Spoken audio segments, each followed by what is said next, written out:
What is going on, guys? It's been a while since we did this kind of video, but I wanted to reach out to you guys and see what you guys are up to.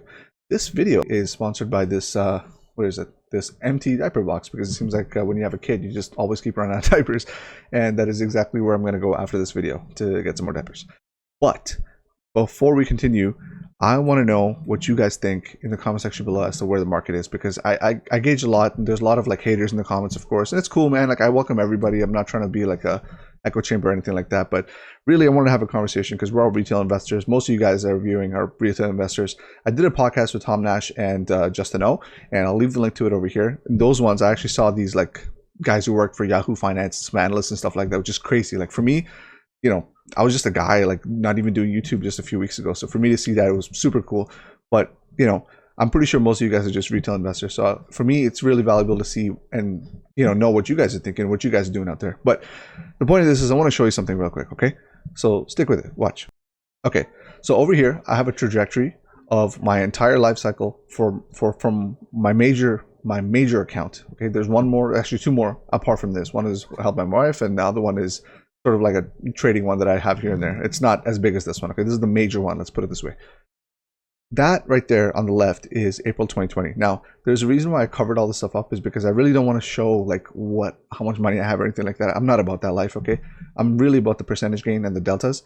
But, you know, I'm not trying to rub it in anyone's face or anything like that. But what I want to display here is that in the past 2 years, right? And we haven't even fully hit 2 years. It's not even April 2022. In the past 2 years, I have literally made a life-altering amount of money investing with my research after I did a lot of research. Now, to be very honest with you, I was doing research from 2019, but the reason I didn't jump in is because I wasn't confident. On the left here, it says what? $9,238.35, right? What you don't see is there's a little mark before that, and I can't for some reason scroll this way. But if I show you that, it's actually only $6,000 flat. That's all I had. I didn't have any more. That's it. That's all I had. That's all I was able to save. My lifestyle was weird. All this kind of stuff happened. Even though I had good jobs, I couldn't hold it down. I'll get into my story later, okay? But $6 grand is all I could put in. Look at this trajectory. Just look at this thing. Okay, over here, I guess is when my portfolio peaked, and after that, it's where we are right now. This entire correction or whatever. This is the kind of power you could have if you do your research and just, you know, be stoic and don't just try to day trade your way into, you know, wealth or something. Like, you know, a lot of day traders are really good, and it works. I'm sure it works. I actually used to do it for a bit, and it did work. But like, the more you have, the more you make is really what I think, at least, right? So that's my opinion on that. I just want to help provide a little bit of inspiration if I really could. I mean, this is nothing crazy. There's lots of people that have better gains, but I just wanted to give you guys a gist. Like, I took pretty much 6 months to do as much research as I possibly could. I was already into Tesla. Like, I love the company. I was pretty much following Elon Musk since 2013, right? Things like that. Palantir, I knew about it in 2014. So all these companies I knew about, but I just wasn't confident in my research ability. And I knew that there were better people who had financial background and stuff like that, right? It was like 90% my own research and 10% research from people like Tom Nash and Chicken Genie in Singapore. Those two guys have been super influential in helping me. So they covered that last 10% that I needed, the extra kick that I needed. So I know a lot of you guys place a higher value on some of these people, and that's fine. That's up to you, right? But for me, it's very important to do your own research and see what fits your model. If it wasn't for, you know, that kind of conviction, I would not have made this. Throughout this entire path here, there's been times when people have been like fudding Tesla and stuff like that, selling. I mean, you guys are familiar with the story, right? I didn't sell a single drop at that time. Okay, I didn't sell a single share. Everything I held, I've not. Only time I ever sold is actually to buy this house. Like, you know, like. I just, at the times like this, when we're facing all-time lows and all sorts of crazy concerns in the market and just prices, everything's tanking, right? You got to look at this. And I know some of you just entered the market in the past 6-7 months or whatever the case is. You might have bought Palantir in their high 20s or mid 20s.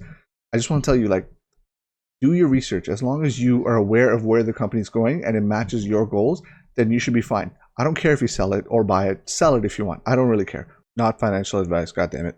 What I'm saying is, base it on something that you want to do in terms of your goal. I have a specific goal that I want to reach in terms of my Tesla shares and Palantir shares, and that's my goal. But my research matched that. You guys see what I'm saying here?